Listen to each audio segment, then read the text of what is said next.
nom du Père et du Fils et du Saint-Esprit. Amen. Je crois que je prie pas bien, Seigneur. Tu me diras, je suis pas le premier à te dire. On voit déjà Saint Paul dans la Bible qui dit qu'il n'arrive pas à prier convenablement. C'est vrai que ouais, j'ai l'impression qu'on est toujours centré sur notre petite personne, sur ce qui nous arrive, qu'on a trop de mal à prier pour les autres, ceux qui en ont vraiment besoin. Ou encore, de penser à toi, tout simplement, à tout ce qu'on pourrait faire pour toi. Ouais, c'est comme si on était toujours centré sur nous-mêmes, peut-être faute qu'on ait du mal à reconnaître crédible, qu'on soit face à l'invisible et que régulièrement on doute. C'est vrai que on entend un certain nombre de nos contemporains qui remettent à l'ordre du jour cette grande question théologique: est-ce qu'il faut comprendre pour croire ou croire pour comprendre? Pourtant c'est évident, enfin je sais pas. Est-ce que c'est pas ce qu'on vit dans toute histoire d'amour, dans toute histoire d'amitié, dans tous ces beaux débuts? Lorsque Ludivine rencontre Kevin, par exemple, la première fois, ils ont des doutes. Ils n'ont pas forcément parfaitement confiance l'un dans l'autre. Et c'est justement parce qu'ils osent se faire confiance mutuellement que petit à petit, ils vont se rapprocher, se connaître, se découvrir et se rendre compte qu'ils sont prêts à se donner les moyens de ne former plus qu'un, d'être heureux ensemble. Mais donc, il faut avant tout qu'ils aient confiance, qu'ils croient l'un dans l'autre pour petit à petit se comprendre et un jour peut-être porter du fruit. Pourquoi est-ce qu'on voudrait toujours que ce soit l'inverse, qu'on soit d'abord capable de comprendre avant d'accorder notre confiance? Mais peut-être qu'on retombe toujours sur ce mot qui est biaisé en français, croire. Dès qu'on parle d'une chose, bien sûr, c'est plus de l'ordre de la crédibilité. Je crois cette chaise, ça veut dire que je crois qu'elle est là, qu'elle est solide, que je ne vais pas m'effondrer malgré mes 90 kilos. Mais quand je dis je crois Ludivine, je crois Kevin, je crois Jésus, ça veut bien dire que j'ai confiance en eux, en toi. Ouais, c'est le chemin naturel qu'on fait dans toutes nos relations humaines et pourtant, dès que ça traite de toi, des questions de la foi, on voudrait qu'il en soit autrement. Et sûrement, oui, parce qu'on est face à l'invisible, parce qu'on est face à cette dimension de la réalité qu'on n'arrive pas à mesurer, à palper par nos autres sens comme on le fait pour l'essentiel de nos vies. Et donc, on reste dans le doute. Mais un doute qui, au fond, est sûrement bon. C'est l'envers de la médaille de la foi. Et il nous est nécessaire, sinon on est dans la certitude. Si je dis 2 plus 2, bah, ça nous fait 4, hein. Qu'on le veuille ou non, là je mets 2 chaises ici, 2 chaises là, 1, 2, 3, 4. Mais pour le coup, c'est pas exactement la même chose, la confiance. C'est pas de la certitude. La certitude, ça ne me laisse pas libre de penser qu'il y a 5 chaises en face de moi. Non, objectivement, il y en a que 4. Alors que pour le coup, la confiance, elle implique forcément une petite part de doute. Et c'est peut-être ce qui en fait toute la beauté. Mais d'ailleurs, pour toutes nos relations du quotidien, dès le début de notre journée, quand je vais chez la boulangère et que je lui demande une baguette et 2 croissants, il faut bien que je croie en elle, que j'ai confiance, que son mari le boulanger, il n'a pas fait une erreur dans le pétri et que je n'ai pas perdu une de ses bagues qui va m'étrangler lorsque je vais avaler mon croissant. Il faut forcément que je lui fasse confiance parce que je ne peux pas être dans la certitude. Il y aura toujours une petite part de doute, l'accidentel. Et c'est ce qui fait la beauté de la vie. Si tout était dans le sûr et le certain, on serait dans le mathématique, mais non, on est dans l'humain.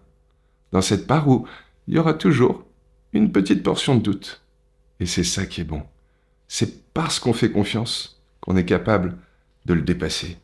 Et on le fait dans toutes nos relations les plus ordinaires, si on veut avancer ensemble, et ô combien plus avec celles et ceux qu'on choisit d'aimer. Toutes celles et ceux que tu mets sur notre route et pour lesquels on essaye, un peu laborieusement, je l'avoue, souvent même parfois, de faire ta volonté. À toi. Toi qui veux pour chacun et chacune d'entre nous la joie et la paix. Et donc, alors que je le sais, je pense trop souvent juste à moi, dans ma prière, à ce qui m'arrive.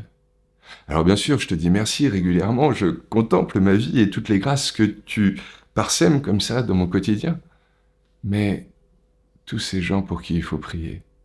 J'essaye de penser à eux, mais je les survole, j'évoque leur nom au milieu de ma prière, je vois leur visage. Ça d'ailleurs c'est génial. Merci de m'avoir offert cette intuition il y a quelques mois maintenant, de pouvoir rebalayer les différents lieux de ma vie d'un coup de regard.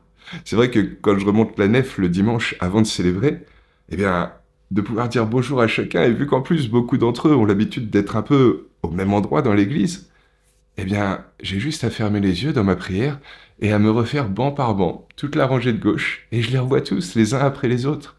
Et s'il est vrai que sur certains, je m'attarde un petit peu plus, sur combien je passe vite, juste en les confiant entre tes mains, mais un peu comme j'énumérerais une liste, et je m'en veux. Je voudrais pouvoir leur octroyer plus de temps, que mon cœur vibre plus pour eux et que, par là peut-être, ton Esprit Saint à toi, à travers moi, leur fasse du bien. Et j'ai du mal. Oui, tous ces petits carnets de prière entre ceux qui me marquent leurs intentions sur Internet qu'il faut aller retrouver, ou en capture d'écran, ou sur notre serveur de mail. Ceux que je note au quotidien, dès que tu me le donnes, que ce soit dans mon petit calepin ou sur mon portable. Ceux qui me demandent de prier pour eux alors que je suis en train de faire autre chose et que j'espère que je ne vais pas les oublier la fois d'après. Toutes celles et tous ceux que j'essaye de régulièrement retrouver chaque semaine parce que leur âme m'a été confiée. Oui, bien sûr, je crois que j'en oublie quasi aucun. Mais est-ce que je suis vraiment sincère, autant dedans que ce que j'aimerais? Est-ce que ça marche vraiment? Ah, on retombe sur cette question un peu de la crédibilité et du doute. Et c'est sûrement pour ça qu'on prie si mal. Merci, pardon, et s'il te plaît. Et pas s'il te plaît pour moi, mais s'il te plaît pour eux. Et s'il te plaît pour toi. C'est bien ça que devrait être notre prière. D'abord, un remerciement pour toutes ces grâces, toutes ces belles occasions de contemplation. Ensuite, un pardon parce que c'est vrai que quand on remarque toutes les belles choses que tu mets au quotidien dans nos journées, forcément, on se rend compte aussi qu'un certain nombre de fois, on a préféré passer à côté, rester centré sur notre petit nombril, ne pas avoir l'audace de franchir ce qui nous faisait un petit peu appréhender. Et ouais, pour le coup, sûrement que c'est plus que nécessaire d'implorer ta miséricorde, se rendre compte que justement, à tes yeux, on vaut mieux que toutes ces fois où on est passé à côté et que la prochaine fois, tu nous aideras sûrement à avoir l'audace d'oser y aller. Mais surtout, le s'il te plaît. Et le s'il te plaît pour tous ces gens, bien sûr, mais peut-être pas, oui, juste en les survolant. En essayant vraiment de revoir ce qu'ils sont, ce qu'ils ont besoin de toi, ce qui leur est nécessaire aujourd'hui dans leur quotidien pour aller mieux et peut-être même dans ma prière, être plus concret. Ne pas seulement te demander de leur offrir la paix, la santé, la joie, la sérénité, mais peut-être te demander aussi comment moi, je pourrais t'aider toi. C'est facile de demander la paix dans le monde, mais qui c'est qui nous dit que, après tout, tu ne la fais peut-être pas au quotidien, par petites parcelles de microsecondes à droite à gauche, mais où en effet, de par la planète entière, on touche vraiment la paix que chaque cœur l'est. Oui, après tout, ça se trouve, tu nous exauces déjà, mais pour le plus concret, est-ce qu'on gagnerait pas à être plus fin, plus ajusté à la demande réelle qui est nécessaire et surtout à nous demander comment nous on pourrait t'aider? On le répète plusieurs fois par jour, que ta volonté soit faite.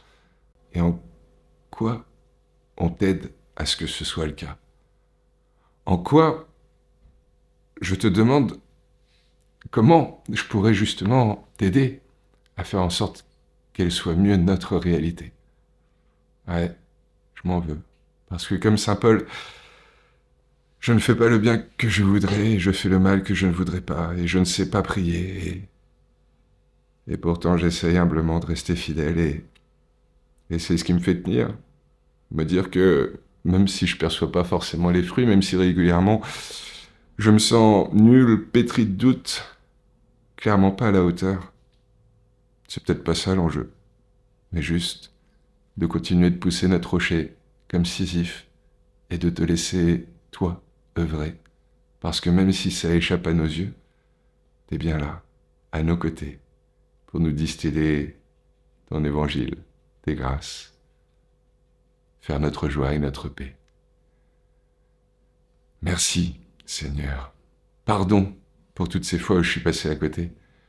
Et s'il te plaît, en même temps que je vais redire cette magnifique prière que toi-même nous as laissée, offre-moi de revoir derrière mes paupières toutes celles et ceux qui ont besoin de toi. Prendre le temps de laisser cet élan d'Esprit Saint, d'Esprit d'amour passer en moi et m'inspirer comment moi je pourrais t'aider, toi, pour eux. Oui, c'est bien ce que je te demande, Seigneur. Notre Père, qui es aux cieux, que ton nom soit sanctifié, que ton règne vienne, que ta volonté soit faite sur la terre comme au ciel. Donne-nous aujourd'hui notre pain de ce jour.